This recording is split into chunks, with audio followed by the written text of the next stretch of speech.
Got a bracket. Between tomorrow and April 6th, 67-game sprint, which will end with someone cutting down the nets in Tampa. Welcome to the latest Gauer Hour. If you're a regular, welcome back. If you're new, checking in for the postseason, maybe for the first time this year, I'm Rob Joyce. I'm just some dude, joined as always by our resident bracketologist, darn near perfect one at that, Megan Gauer. Megan, I paid a lot of money to get a degree in journalism. I'm not a journalist. It's fine. Not a waste of money at all. One of the first rules of journalism, don't ask a question to which you don't already know the answer. I will ask you, how do we do, Miss Bracketologist? I feel pretty good about where it landed. 67 of 68 in the field and 66 of 68 within a seed line. So not bad. 3-bit Ivy. That's where they got you. That's where they got me. I didn't think they would do it, but they did do it. 3-bit Ivy. So congrats to Princeton on getting that last spot in. You were in Providence on Saturday, no? Yes, I was. How was it? It was fun. It was a great game between Columbia and Harvard. Awesome to see Harmony Turner play in person. She is really fun to watch. I'm excited that people are going to get to watch her in the tournament. But yeah, great game, great environment. Small arena, but like the fans showed out for both teams, so that was cool to see. Yes, played at the Pizzatola Sports Center. It's where Brown plays. And then the semifinal Friday was entertaining too with Harvard and Princeton. Yeah. Even Columbia got a run from Penn. However, they're all rewarded. Obviously, Harvard the auto bid, and then Columbia and Princeton are both playing games as the 11 seed at large bid. So 3-bit Ivy, 2-bit A10. It's things you love to see. Yes, I am happy to be wrong about that one. Yes. Overall, any real issues with the bracket? I mean, we've talked for the better part of 6 weeks now of the bracket outside of Princeton, Columbia, like Virginia Tech. It's largely not really a whole lot of drama going in, but any issues with it overall? My only gripe is that they broke a bracketing rule and have like Duke and UNC having to play each other in the Sweet 16. That's my only complaint. Because they could have easily... They should have been in different regions altogether, because right, the ACC only has 4 teams in the top 16, but if they were gonna break it, I feel like they should have at least broke it so they wouldn't meet till the Elite 8. Yeah, because you could have put, I guess you're also kind of breaking bracket rules if you put like LSU there because South Carolina's one or Oklahoma's there. It's challenging, yeah, but at least you wouldn't have those until the Elite 8 if you would have done that. I'm staring at my bracket here. 1 seed's not really a surprise. UCLA, the overall number 1. South Carolina jumps from a 2 seed on February 27th to the number 2 overall seed. Texas and USC, are you surprised by the order of those? A little bit, but I thought it was really close coming down to it on the Texas USC. I thought Texas would be 4th overall instead of USC. It's the flip. It's not shocking to me. Like, I think it was a really close call. Did you see Lindsay Gottlieb? Yeah, I mean, I understand why she's upset. I feel like probably no one wanted to see UConn as their 2, and yeah, here we are. I don't understand why. Like last bracket reveal, they were behind Texas. Both teams lost a game since to the number 1 and number 2 teams. Obviously, Texas lost a little bit more. Like you're probably not going to jump Texas. I think USC should be the 3rd 1 seed as well. But Texas has another quad 1 win, 1 more quad 2 win. Beat South Carolina once. You beat UCLA twice. So point South Carolina. The quad 1 wins. Point Texas. Like it's negligible difference here. Yeah. And since the second reveal, South Carolina has run train through Vandy, Kentucky, Ole Miss, Oklahoma, and Texas, all double digits. Like they're gonna jump you. Yeah. If she's mad that she's in a bracket with UConn, fine, switch with Texas. And oh crap, you're in a bracket with TCU and Notre Dame. Yeah. Like I don't get why. Yeah. Right. Who, by the way, the Irish kicked your ass on your floor in November. So like, if she's mad, I don't understand why she's mad. I also don't understand why Dawn Staley is mad about them not being the number 1 overall seed. Me neither. You can't. I have to think like it has to be like some ploy to like drive the team, right? Like, oh, they disrespect them. Like it has to be, right? Right. I mean, I don't understand why she's so mad too. Like, I get that South Carolina's like bulk of quad 1 wins is slightly bigger than UCLA's, but like it's not like UCLA is like 30th in the country in strength of schedule. They're 6th, and they didn't get beat by 30 points on their home floor 3 weeks ago. They also didn't lose to UCLA. Yeah. UCLA beat them handily. Like, I don't get it. One, you're not hanging a banner for being the number 1 overall seed in the tournament. South Carolina hangs banners for national titles. They're in Birmingham. Who cares? It's going to be 80% garnet and black. Right. And frankly, they have the easiest path to the Final Four. Absolutely. I think they have a walk to the Final Four. I can't see a single team in that region beating them. No, they have the worst 2 seed, in my opinion, in Duke, who they match up well with. Their 3 seed is North Carolina, who you think North Carolina's going to score on South Carolina? And they have maybe the worst 4 seed in Maryland. So, like, I don't understand. But yeah, that was my other gripe. Is like I really didn't think Maryland deserved to host after getting waxed by 20 points by Michigan in the Big Ten tournament. But No, you look at the other 5 seeds. Like Ole Miss has lost 10 games. Yeah, that's too many. It's true. Yeah. Alabama will probably it, and the last time we saw them, they lost to Florida. Yeah, on a neutral floor. I think there was too much recency bias with the conference tournaments. Like that loss probably cost Alabama a bid to host. Duke. Like Great one in the ACC Notre Dame as a 30 was a surprise too. I thought that Notre Dame really got the short end of the recency bias because yes, they've lost 3 games. One, the overtime loss to NC State, I don't really think anything of. So they've lost 2 games that should be meaningful. But I felt like it just kind of totally discounted the fact they also have 30 of the best wins in the country. And they were the number 1 team in the country, a month ago? Yeah. I will say, I think it worked out for them. Oh, yeah. I think I'd rather be the 3 in Texas the Birmingham and Texas region than the 2 in South Carolina's region. The path to get to the Elite Eight's a little harder. Michigan potentially in round 2. You already lost to TCU once this year. But if you get to the Elite Eight, I'd rather face Texas than South Carolina. Oh, yeah. Absolutely. So, yeah, all of these are not even nitpicky. Just those are really the biggest controversies that I had. No big things. I think in general, it's a pretty good bracket. No. So let's start going through this bracket. Before we get started, herhoopstats.com has a team comparisons tool. Pop in 2 teams, click go, spits out all the numbers you could possibly want about the 2 teams that you picked. So it's up to you to put the context to those numbers. You see Murray State is the best offense in the country. Are they actually the number 1 offense in the country, given, who they play, etc. But it's an invaluable tool if you're trying to figure out who's going to win some of these, especially 50-50 games, the 8, 9, the 7, 10 games. And HoopStats has also teamed up with Pool Genius, who crunches numbers largely so you don't have to. They will optimize your brackets based on pool size, rules, and if it's legal, payout structure. If it's not legal, don't do that. Big strategy, advice, they've got it. Head to herhoopstats.com. It's right on the homepage. Click the link on the top of the page, and it'll take you right there. Mentioned it right before. Don't overreact to conference tournaments. For the power conferences, you're talking a 2-week gap between playing. That's a lot of time. Remember the Shania Twain Washington State team a couple of years ago? Won the Pac-12, one and done. Kentucky the year before, they beat South Carolina basically at the buzzer, win the SEC. Yay, hooray. They lost in the first round. Don't overreact. And I'm looking at one team in Durham in particular. Right, rhymes with uke.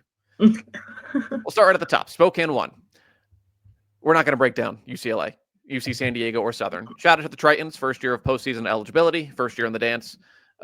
Richmond comfortably in the field. 8 seed Richmond. How about that? This is one of the ones I missed on, which I'm kicking myself for because, how is the A10 team the one I missed on? But I mean, it seems like you just assume the committee, like they do in everything in the NCAA, just favors power teams. Unreasonable. Yeah. No, but I mean, the Spiders 8 seed comfortably in the field against Georgia Tech. Do you know the last time Georgia Tech beat a team in the tournament field? It's been a minute. Give you a hint. Hasn't happened in 2025. Oof. December 21st, beat Nebraska. That hadn't been that bad, but yeah, that's pretty tough. 0-7 against tourney teams since. They've come close a bunch. Nearly got NC State in the ACC quarterfinals, semis. One of them. Lost by 3 to Florida State, lost by 5 to Duke. So, they're close. Close ends your season. Yep. Right now. They've lost 5 of 6, 6 of 7 coming in. Richmond obviously doesn't have many opportunities to pick up wins against tournament teams. They've struggled offensively the last month. These 8-9 games, shockingly, are probably going to be close. I like Richmond narrowly. I don't see either one beating UCLA. Yeah, same. I like Richmond narrowly in the first game. I think coming off that loss in the conference tournament, this team's probably going to be hungry. I think they get to that next game, but I agree. I think UCLA takes care of business regardless of who they play. Yes. Baylor, Grand Canyon in for the first time. Boy, the WAC got interesting in the fourth quarter on Sunday. Saturday. I was at work a lot this weekend. It was one of the days. Whenever they claimed. They were down in the fourth quarter. Saturday, yeah. Came back and won. Now they get a Baylor team. Lady Bears hosting. Which, I mean, it seems in hindsight, you look at the 5 seeds and go, obviously Baylor's hosting, but it's nice to see the committee reward them for, because they weren't in either of the first two reveals. Yeah, and you're worried like they didn't win the Big 12 championship for the regular season or the tournament, or they're going to fall out of that just because of that. But they got rewarded, and I think appropriately. I think this is a team that deserved to host, like right in both of those games with TCU, so close. And if they get little Page Bugs back, they're going to be really good in this tournament. By the way, the UCLA section is Friday night. Waco section is Friday afternoon. Yes, Little Page Bugs is back. They put out the MJ press release that said, "I'm back." I don't see them having an issue with Grand Canyon if they stop Alyssa Durazo-Frescas, who makes a billion threes. No one else in the Lopes have hit 30. Baylor's going to dominate the glass. Laura Erikstrup is Grand Canyon's best option. Hard to judge. They played one tournament team this year. They lost to Oregon way back in November handily. Still, I mean, you don't win 32 games on accident. Common theme here, power team, especially one with size against a mid-major, like they're just not going to hold up physically unless they go out and hit 15 threes. Yeah, exactly. I think we saw a lot of that last year. I think there was only one double-digit seed that made it to the second round last year in Middle Tennessee. So I think it's an uphill battle for Grand Canyon here, especially against a Baylor team. I think we're both been pretty high on recently. Yes. By the way, we told you Middle Tennessee was going to win last year. I don't remember who they beat, but I remember saying they were going to win. Louisville, because there was all that hype about like Haley Van Lith against her former team. Yeah. Imagine if we have to go through that again. Oh, just wait till we get to Louisville's region. Yes. Congrats to Ball State. First tourney bid since 2009. Shout out Rachel Galligan, alumnus, friend of the pod. Cardinals have a stud. Her name's Alex Richard. She's 6'1", 16.5 points a game. Can they hang with the style Ole Miss likes? Not too dissimilar from Baylor Grand Canyon. Ole Miss is going to be bruising. It's going to be physical. They're going to try to force a bunch of turnovers. Can you withstand that for 40 minutes? I don't see it in this. A 12 generally beats a 5 every year. It happens once. Didn't happen last year. No, didn't happen last year. I don't see this particular 12-5. Yeah, this feels like one where if you haven't seen that Ole Miss style play, it's really hard to play with for 40 minutes. It feels like one that's probably close at halftime and people are keeping an eye on, but I think ultimately Ole Miss probably runs away with it somewhat in the second half. I'll tell you, an Ole Miss Baylor round of 32, that'd be fascinating. They're very similar. A lot of talent. They're both really, the only thing that they're both missing is that bona fide first team All-American type like superstar, but they're both very good. Similar offense, similar defense, similar rebounding numbers, similar turnover numbers. Very hard to pick this game for me. Yeah. Baylor, I probably trust Baylor's offense a little more. Ole Miss can just go cold quickly. I probably trust Ole Miss's defense more, but it's in Waco. If I flip a coin, that's a thing now in women's college basketball, I'll take Baylor. Yeah, I agree. I think I'm going to take Baylor in that one as well. I think we've talked a lot about how good this Baylor team has looked without Little Page Bugs getting her back, even though she'll only have one game under her belt going into this one. I just think this team has looked the part the last few weeks, and I think they're going to go the second weekend. And she doesn't have to come back and play 30 minutes and score 20 points. She can play, like they can ease her back 15, 16, maybe game 2, like 20, 21 minutes. They're deep enough where it's not make or break if she's there 100%, unless they're playing TCU, because that's their problem. The Baton Rouge, LSU's a 3 seed in Spokane 1, getting San Diego State, and then our friends at George Mason open with Florida State. These games are Saturday night. I assume Flau'jae and Anissa Moore will play for LSU, so I assume they have no issues with the Aztecs. By the way, that game will tip around 9:15 Central Time Saturday. You hope? Late one Saturday night. 10:15 in the East. We'll see if I survive that long, because that's the end of 2 very long days. Yeah. Florida State Mason's intriguing. Yeah, this is one that I kind of have circled as like, could you have an upset? I think Mason is a pretty solid defensive team. I think top 25, 26 in her hoops stats defensive rating.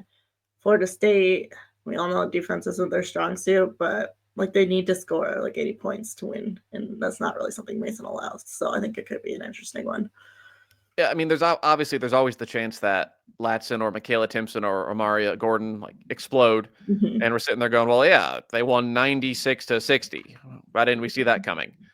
They're also shooting 26% from deep in the last 8 games, and they're going against, like you said, a top 30 defense. I think it's probably too much firepower for a defense that, as much as we love the A10, they haven't seen an offense like this. They've only seen 2 tournament teams all year.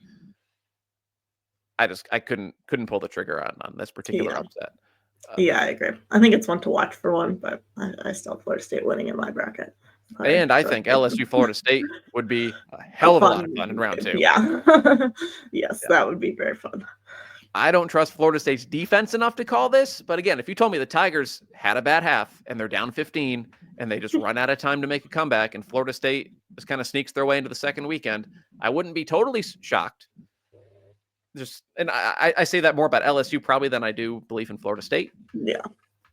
The flip side is, and the reason I ultimately pick LSU to advance to the second weekend, Florida State against tournament teams this year is allowing 79 points a game, and they're 3-7. They're not going to get stops. Yeah. I said what a month ago, like if I try to tell you Florida State's going to do something, to say no. I told myself no. LSU, move on. Lastly, in Spokane 1, NC State's the 2 seed will get Vermont, and then a fun game Saturday afternoon, Michigan State and Harvard. Yeah, you have my attention with that game. Yeah, that one should be very fun. As someone that watched Harvard this weekend, like just Harvard V. Turner is so much the real deal, and I think it's going to be a very fun game. And I mean, she's capable, like we saw in the first game, of going out for like 40 and winning it for her team. But I also thought their win over Columbia was just a great team effort on Saturday as well. Like she had 24, but they got a lot of contributions from a lot of people, and this should be a really fun game. This is a good matchup for Harvard as well. Both teams protect the ball. Both teams like to force turnovers. Michigan State's not very big. They probably have the best player on the floor in Harmony Turner. Turner leads the team in rebounding. She's what, 5'10", 5'11". I like Harvard here, and I think for the same reason, they'd have a shot against NC State. I don't have the guts to put Crimson in the Sweet 16. I think it's possible. Again, they're not going to get bullied around by NC State. They probably aren't as talented, but Turner will probably have to, keep pace with Isaiah James and be the best player on the floor. But they're not going to go out and, just get bullied around for 40 minutes.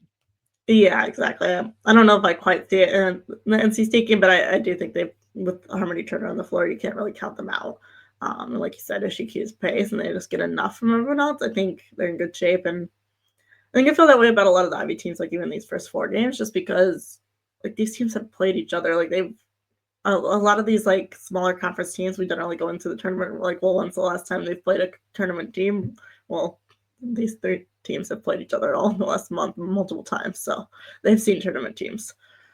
Yes, in terms of not NC State level, but tournament teams. Yes, and Harvard going against me picking them to win is no offense to Elena Rodriguez and Sinai Glenn Bello. They aren't Zoe Brooks and Sinai Rivers. The backup cast is better for NC State, and they're in the cauldron that if that place needs to be loud, Reynolds will get extremely loud very quickly. So you have chalk top 4 seeds coming out, Spokane 1. Yep. All right, we'll save our final 4 picks for the end. Birmingham 2. Apparently much controversy here. South Carolina is the number 1 seed. Are they going to lose to Tennessee? I'm kidding. No, they're going to be Tennessee by whatever number they decide to win by. Utah, Indiana, as you might expect from an 8-9 game. This feels coin flippy. The question that I ask you is, could either one compete with the Gamecocks? Because I think maybe. You never know, but I don't really see it. I think South Carolina, like I would basically sharpie them into the Sweet 16 right now and feel pretty good about it. I just don't see that 8-9 game making a game for the Gamecocks. Indiana doesn't really crash the offensive glass, so you're just going to have to make shots. They're 350th out of 362 in the country in offensive rebound rate. So that just Arizona's been really, really good of late. 54% from 3 in her last 4 games, 15 of 28. You have to be perfect. Utah isn't great at rebounding. Stick Bree Hall on her, and that's going to make it real difficult to be perfect. I think Utah might have a better shot. Their defense isn't as good as Indiana's, but they can fill it up, and it's not just one person. Obviously, Gianna Neepkins is the go-to here, but they have Jenna Johnson, they have Kennedy McQueen, they have Maya Torre. I trust them a little more than Parrish, Chesky, and Striplin. I think Utah, I know they're coming off a loss to Texas Tech in the Big 12 tournament. I have them winning 1 game, not 2. Yeah, I think a coin flip on that first one, but yeah, I just don't see either of those teams beating South Carolina. All right, Maryland, Norfolk State, Bama, Green Bay is Saturday afternoon. in College Park. By the way, the South Carolina Gamecocks debut Friday afternoon. Spartans, Norfolk State, third straight tournament. They got blown out the last 2 years to top 2 seeds in South Carolina and Stanford. Remember former NC State player Diamond Johnson? Yeah. She's good. I think she was the MEAC Player of the Year. She's their star. 2 players above 6'1". They're both rotational pieces. No 13-4 upset here for me. Yeah, no, not for me either. I do think like Norfolk State is, like you said, Diamond Johnson as their star, like a good team, but I think Maryland just has too much firepower and too much size. I am calling the first like real upset. Give me Green Bay over Bama. I can like see it. I like this Alabama team, so I'm not picking it. I do think like they've got leadership that's seniors, and I think they can pull it out. But I do think this is one that everyone's going to kind of should be circling as a potential. The Phoenix are 339th in possessions per 40 minutes. They like it slow. They're going to try to shrink this game. They don't turn the ball over. They're a top 25 team in 3-point percentage. So is Alabama for that matter. And scoring defense. These are all the recipes. Shrink the game, make threes, don't turn the ball over. That's what you need to do to pull an upset. They're unique in that their leading scorer, Natalie McNeil, she's only 5'8". She leads the team with 15 points and also 7 rebounds. She's also only made 2 threes all year. So I don't know how you're 5'8" and you don't shoot threes and you score 15 points a game. Well, they basically play 4 guards, but Alabama, they have Essence Cody and not much else in terms of reliable size. Mm-hmm. Yeah. First upset, Green Bay is going to beat Alabama. And frankly, I wouldn't hate them against Maryland if they can get an off day from Schmeichel. And is Sellers hurt? I read somewhere that she might be hurt. I did not see that, but that's not good news for Maryland if that's true. Yeah, I saw it from a journalist who, not just some dude on Twitter, but I couldn't find it anywhere else. So I think I don't want to put anything wrong into the ether. I think she's fine, but it sparked my interest. Either way, Terps are around 50% shooting the last 2 games. Their D has been vulnerable. So yeah, Green Bay again. I'll put Maryland in the Sweet 16, but dicey. You know who I'm not going to put in the Sweet 16? North Carolina. Sorry, it's not going to be UNC. Oh, I do have them. I did put them in my Sweet 16. I lied, but it's not UNC Duke. No, I mean I expect the Heels to smother Oregon State. Nice story, Beavers, but you're 228th in the country in scoring. That's not going to bode well against North Carolina's defense. I'm very torn on West Virginia. On the one hand, I think they're in a very good position for a Sweet 16 or maybe even a Elite 8 run. I also think they could lose to Washington or Columbia. So we're taking a risk here because I have West Virginia in the Sweet 16. Okay. I think that West Virginia probably wins that 6-11 game, but like you said, they could lose that. I did put North Carolina through to the Sweet 16, though. I just think that we've seen enough from them with us being Renata Kelly back that they've been pretty good this year when it comes to beating the teams they're supposed to beat. And this is the case where they're supposed to beat West Virginia. The pro of West Virginia, their only losses in the last month at Baylor, at TCU, neutral to TCU in the Big 12 tournament. They beat K-State twice. They routed Utah. They're hitting 8 threes a game their last 4. They force the second most turnovers in the nation. JJ Quinterly's probably the best scorer of any of the 5 teams in that quadrant, including the play-in game. So I think they can outscore North Carolina. It doesn't have to be 90-89. It can be 61-59. So I'm going to shoot my shot. They're only 8-7 away from home. That's kind of the negative here. They're 16-0 at home and 500 away from it. Shoot your shot. West Virginia, Sweet 16. Calling it. All right. And that leaves us in Birmingham, too, with the Duke sectional. Yes. Duke and Lehigh. Duke is a 2. Again, it feels like an overreaction, but Oregon, Vandy. Okay. Friday evening. That seems like a little bit of fun. Yeah, this one could be interesting. I think, Vanderbilt has could have the best player on the floor in Michaela Blakes. I mean, you do have Deja Kelly for Oregon, so anything could happen, but I feel like Michaela Blakes has routinely been the best player on the floor in a lot of games she's played this season. So I give Vanderbilt the edge for that. I also put Vanderbilt through to my Sweet 16 because I just don't think that Duke has anyone that can keep up with Michaela Blakes in terms of scoring. So did I. I think Oregon can beat Vandy, but then I don't think they can beat Duke. I think Vandy can beat Oregon, obviously, and they can also beat Duke because of Blakes and Camille Pierre. Yeah. Doors defense isn't very good, so it's a good thing that you're going up against an okay offense. For that matter, same with the Ducks. Ducks aren't as good defensively as Duke, but they are good. The Michaela Blake show will carry the doors into the second weekend, which means I have one of West Virginia or Vanderbilt in the Elite Eight, which honestly terrifies me. I put Vanderbilt in my Elite Eight. Just right, well, riding the spoiler. Michaela Blake train all the way through. Yes, until spoiler, so did I. they get to South Carolina, and then I don't think we've seen enough that they don't have enough to quite get over that. So your first not chalky is Vandy into the Elite Eight. Otherwise, you have South Carolina, Maryland, and UNC. Yeah. All right. Spokane 3, Texas, the number 3 overall seed. We'll get the winner of High Point and William & Mary. William & Mary was the 9 seed in the CAA tournament. They lost 8 of the last 10 games. They were like 6 games under 500. 4 games and 4 days later won the whole damn thing. Good for the tribe. First tournament berth, men or women ever. They're not going to beat Texas if they beat High Point. Illinois, Creighton, Saturday night. I don't think Creighton's any good. Fair. I put Creighton through here, but I think that might just be more of a like, let's give the Big East some credit, but I don't know. Do you know how many at-large teams have 0 quad 1 wins? Creighton, and that might be it. Creighton, and that is it. Lost. You can claim they came close to UConn. They lost by like 11 in Omaha. That wasn't an 11-point game. And then got blown out twice in Connecticut, including the Big East final. Got blown out by UCLA. Nice win over Nebraska in November. I'm surprised it's not a quad 1 win. Yeah. But beating up on a bunch of bad Big East teams doesn't do anything for me when you get blown out every time you play someone who, UCLA, UConn are national title contenders.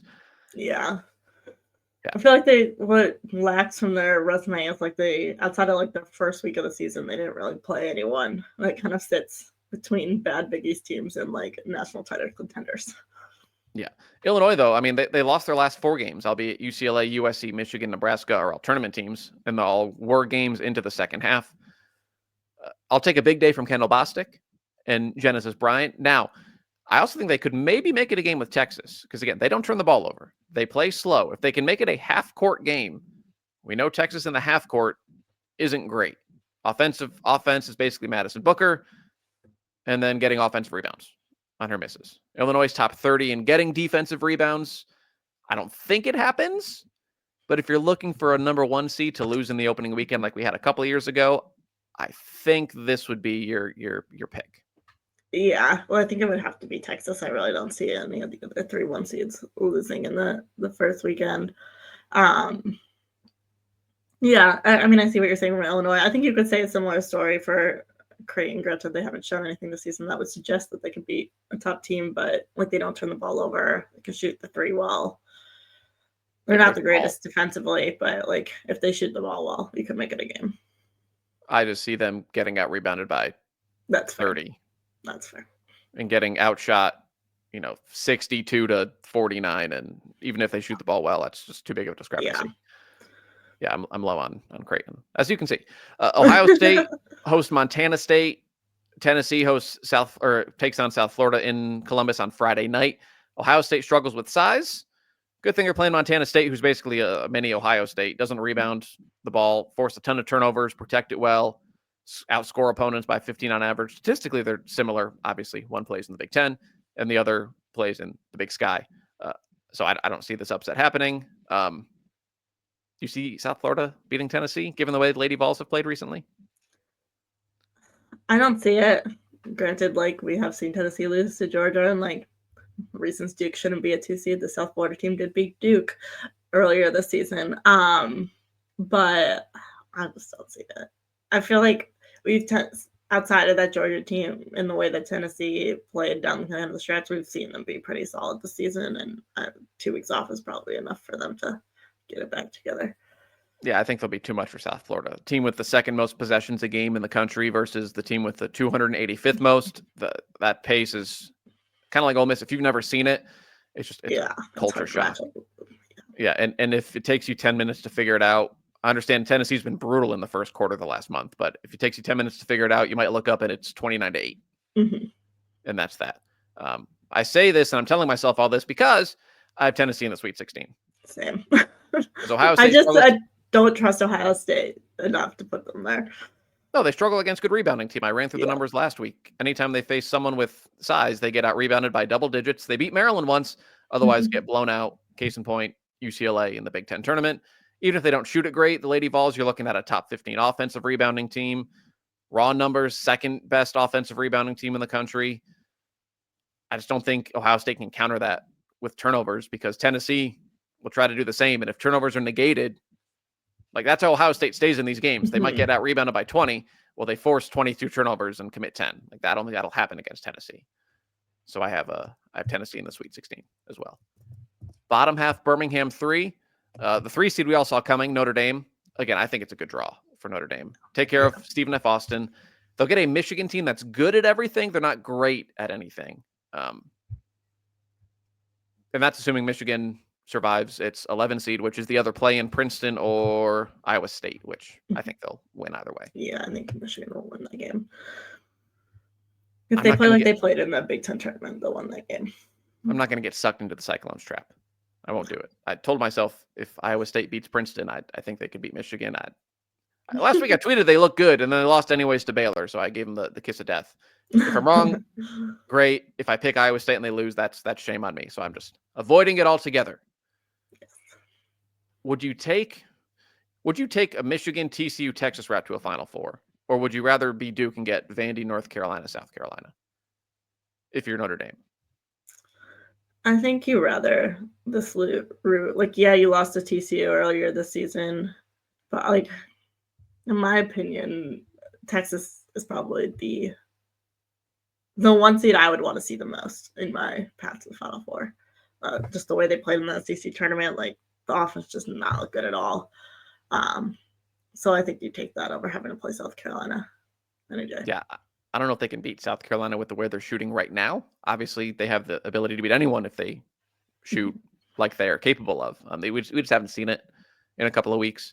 But I still have Notre Dame coming out of the South Bend Regional, and that leaves us with Fort Worth, TCU, and Fairleigh Dickinson. First bid for FDU. Congratulations. Friday afternoon into the evening, and then Louisville, Nebraska. I know the Huskers are the 10 seed. Her hoop stats, the ratings actually have them as a slight favorite, very slight. But still, another fun 7-10 matchup between a couple of pretty good power teams that just, weren't talked about a whole lot. Yeah, I agree. Another fun one that should be close. I might lean a little bit more Louisville here just because I think they were playing well down the stretch. Obviously, they had a pretty tough start to the season, but I do think they've looked better as of late. I don't know. I'm not going to pick Jeff Walz to get upset twice in 2 years. I mean, we got to get the storybook. The committee is begging us to see Haley Van Lith against Louisville. Yeah. However, I don't think it happens. I know Nebraska is a lot worse defensively than Louisville is. They're better offensively. Seems pretty straightforward. Louisville, last 7 times they've shot 40% or better, they've won. The last 4 times they haven't, they've lost. Do I trust Nebraska to hold the Cardinals into the 30s? No, but I'll take them anyways against better judgment. So I have the Huskers winning. You have Louisville winning. Do either one beat TCU? No. I think TCU just has, sorry, that was just a very blunt answer, but I just think TCU has too much for either of these two teams between Haley Van Lith and Sonoma Prince. Like, I think that in itself is enough to lift TCU above both of these. They just lack that, like, superstar on both of these teams, and TCU has 2 of them. I mean, I want to see Alexis Markowski against Sonoma Prince. Prince is like your more classic back to the basket big. She won't, she's like 1 of 5 from 3 this year. Markowski will step out and shoot the 3. So that'd be a fun matchup. Obviously, I would take Haley Van Lith over Nebraska's guards, even though Britt Prince is really good. She's a freshman. You're going up against 78-year-old Haley Van Lith and everyone else who's been in college for decades at TCU. So, so we didn't go chalk because 1, 2, 3, and 5 seeds, both of us in the Sweet 16. Mm-hmm. And then that leaves us with Spokane 4, USC and UNCG on Saturday afternoon. Got to be honest, there's one game every year in the tournament. Usually, obviously the 1-16s, 2-15s, 3-14s. But then there's one non-other game between 2 middle-of-the-pack power teams. I look at it and go, I could not care less. Folks, Cal and Mississippi State Saturday afternoon. It doesn't move the needle for me a little bit, even a little bit. Agreed. This one is kind of underwhelming to me as well. I don't know why. It just is what it is. Pretty good offenses. Yeah, I'm taking Average Mississippi defenses. State, but yeah, it could be either.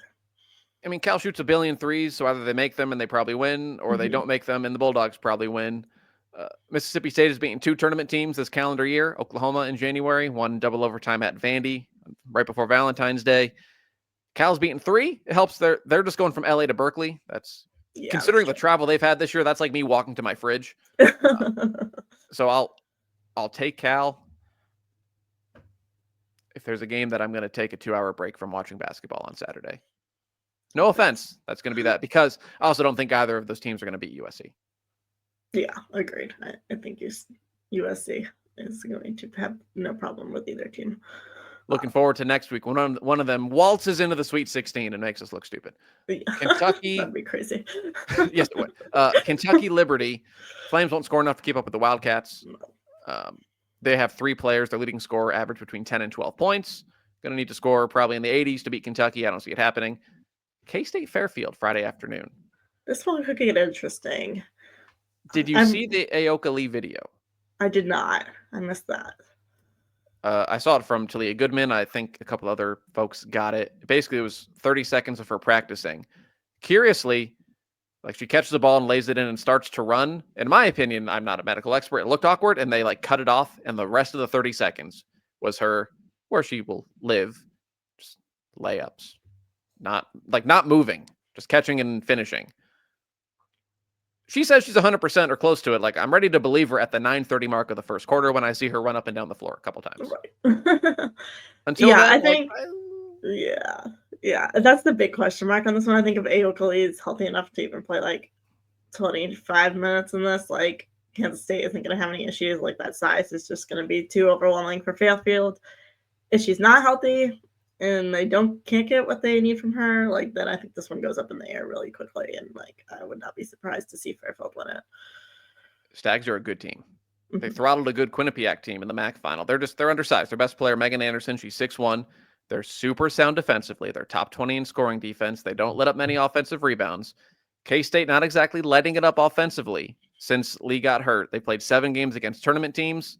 They scored 87 in overtime against Iowa State. But since then, 50 TCU. That was a win.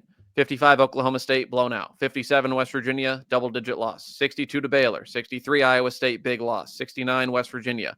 Fairfield is that good defensively, where they can keep this game in the 60s, and they got a shot. I've been sitting on this since like 9:30 last night. I pulled the trigger on Fairfield because I knew I wasn't going to put either team through to the next round anyway, so it didn't matter. It's Connecticut bias. I couldn't do it. I picked K-State. So we both have a 12 over a 5, just different ones. Hey, look at us being different. Look at us. And then I have Kentucky. Doesn't matter who it is, moving on. Yeah. Probably somewhat comfortably into the Sweet 16. Same. My favorite regional by far. First games on Saturday. Iowa, Murray State, and then Oklahoma, Florida, Gulf Coast. I love, because I think pretty much anything could happen in this region. Oh, yeah, absolutely. Florida Gulf Coast, the other team I missed on because the committee has them as a 14, which seems wild to me. And I went on my rant last year about Florida Gulf Coast. I'm with you. The fact that they got worse seed-wise because they're the 12 that always wins. Right, and I had them as a 12. I felt like they were a clear like 12, 13, and then they put them as a 14, so I don't know. I'm not thrilled that this is a rematch of last year's round of 64, in which I called Florida Gulf Coast to beat Oklahoma. They were up 10 after a quarter. To do that too, so another bracketing rule that they broke. Well, last year they had a rematch, a regular season rematch of teams that played that year. So, I mean, you're also not supposed to do that. So, yeah. But last year the Eagles were up 10 after a quarter. Felt real good about my upset pick. They let us slip away, lost by 3. Do I think the Eagles this year can outshoot Oklahoma for 40 minutes? Hell yeah, I do. Do I think they have anyone who can show even an ounce of resistance against Reagan Beers? Hell no, I do not. And for that reason, I don't think there's any chance of an upset bid this year. Yeah, I agree. I think if they were going to get them last year was the year. I just don't see it for them this year. But unfortunate that they have to play the same team again. Their tallest rotation player is Lauren Taylor. She was playing Division II ball last year. She averages nearly a double-double. She is 5'11". They have a bench player, Maddie Antonucci, who is 5'10". Everyone else is shorter than 5'10". Reagan Beers is 6'4" and a brick wall. Lauren Taylor, you better play the game of your life without getting into foul trouble to have any chance. And I don't Yeah, see I it. just don't see it either. Uh, Iowa, they could very easily. I have Iowa in the Sweet 16. But get to why. They could lose to Murray State. Murray State's good. Yeah. Yeah, this is gonna be a fun game. I mean, yeah, like you said, Murray State's good. 2 top 20 offenses, 2 really high level scorers, and Lucy Olson obviously for Iowa, but then Caitlin Young for Murray State is really good. This should be a really fun one. If you haven't heard the name Caitlin Young, you should. She scored over 3,000 points. She hit that mark in the OVC championship game. She had 30 in the semis against Drake, who is also a good team. 34 in the title game against Belmont. Now, they can't stop anyone. So I think Iowa will have too much talent. I'm expecting. If I don't get like 95, 88 here, I'm going to Yeah, be disappointed. If this game's in the that's what I'm 70s, looking forward to. give me the points. I'm fascinated to see how many Iowa fans can get into that building. It's like 10 hours from Iowa City to Norman. In the Midwest, that's like a walk to my mailbox. It's a little bit farther. If they can get into Norman and get tickets, that's not going to be as much of a home court advantage. I don't know the availability, all that. I'm not, that's not my world. I like Iowa to beat Oklahoma. Every time I question, can Iowa enter big here? Stokey and a falter can do it. Mhm. So I have them in the Sweet 16. Yeah. I do not. I have Oklahoma coming out, but I do think that could be an interesting game too. I'm not sold on like that outcome. I think it's a 50-50-ish game between Oklahoma and Iowa. The biggest thing with Iowa is we haven't seen them do it away from home. They beat USC at home, came a controversial foul away from maybe doing the same to UCLA. But those are both in the cauldron of Carver Hawkeye. That leaves us with the last region, the last sub-region, I should say. UConn and Arkansas State. Of all the games, that'll be one of them. And then maybe my favorite 7-10 game, Oklahoma State and South Dakota State, Saturday afternoon. Obviously, you have the Jekyll and Hyde of the Cowgirls, who they've balanced that out a little bit over the last month. Yeah. Not as extreme. I think South Dakota State is the best mid-major, maybe in the whole country. So I have the Jackrabbits winning. Yeah, I was a little surprised that they won or landed as a 10. I thought they should have been a little bit higher. This is one where I think I kind of had like where I thought of them versus where I thought of Richmond flipped, which the committee obviously felt that Richmond was stronger, which I guess is probably makes sense based on, the strength of the A10 season and whatnot. But this is a really solid South Dakota State team, really good team. They are experienced. I would take them over Oklahoma State.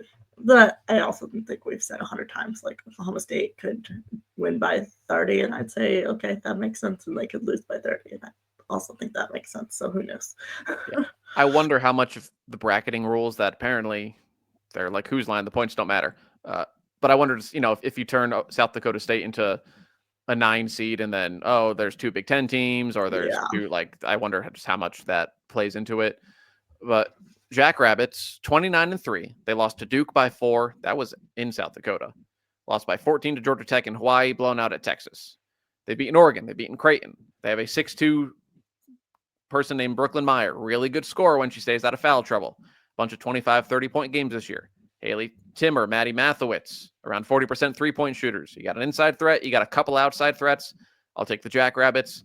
Oklahoma State will probably run away with it because that's what Oklahoma State does. And then, I don't know, if you're UConn, of all the teams, like I know for bracketing purposes, like it feels like UConn's a little bit different than, say, a Duke as a 2 seed. I don't see them getting tested in the second round by either of these teams.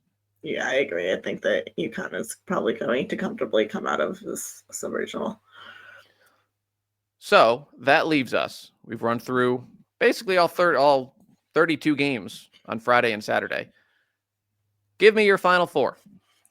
All right. I thought I changed that. I didn't want to do it now. I have UCLA in UConn and then South Carolina and Notre Dame.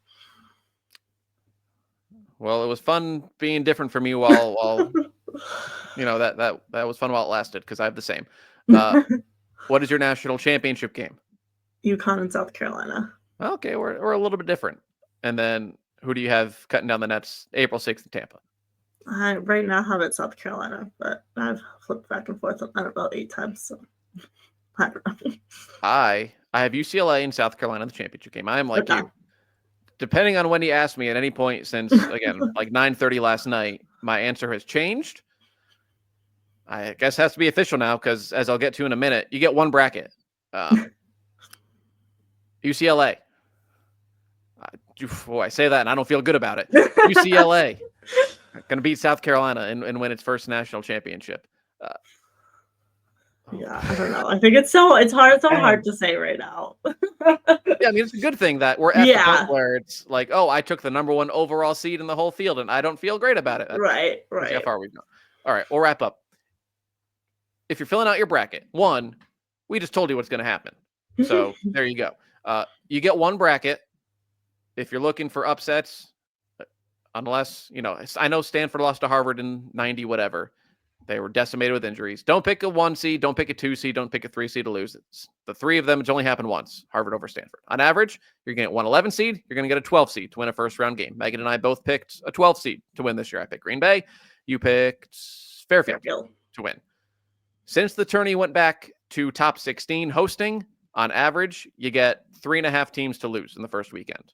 Last year, it only happened twice. I picked one. I thought it was 3 last year. Was it? I'd have to go back and look at who though. It was Duke beat Ohio State, and then K-State lost to Colorado.